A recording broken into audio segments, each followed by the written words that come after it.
छत्रपती शिवाजी महाराजांचे एक वाक्य होतं, गडाला पण सिंह गेला.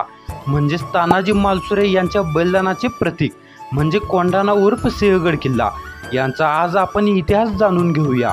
हा व्हिडिओ शेवटपर्यंत बघा, म्हणजे छत्रपती शिवाजी महाराजांचे व तानाजी मालुसरे यांचा इतिहास तुम्हाला सविस्तर कळेल.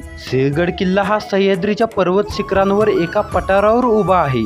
पर्वताच्या उंच उतारामुळे व हल्लेखोरांपासून संरक्षण करणारा हा किल्ला जसा तसा अजून उभा आहे. समुद्री सपाटीपासून सिंहगड किल्ला 1300 मीटर उंचीवर आहे.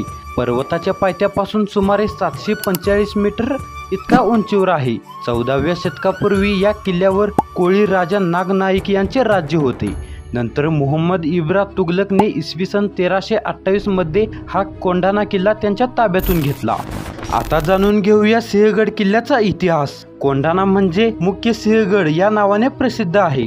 नरवीर तानाजी मालुसरे यांच्या बलिदानामुळे हा सिंहगड किल्ला प्रसिद्ध आहे. जेव्हा छत्रपती शिवाजी महाराज आग्र्यातून सुटून आल्यानंतर छत्रपती शिवाजी महाराजांनी पुरंदरच्या तहात गेलेले किल्ले परत घ्यायला सुरुवात केली, तेव्हा स्वराज्याची पहिली राजधानी राजगड होती. राजगड पासून जवळच असलेला हा कोंढाणा किल्ला मुघलांच्या ताब्यात होता.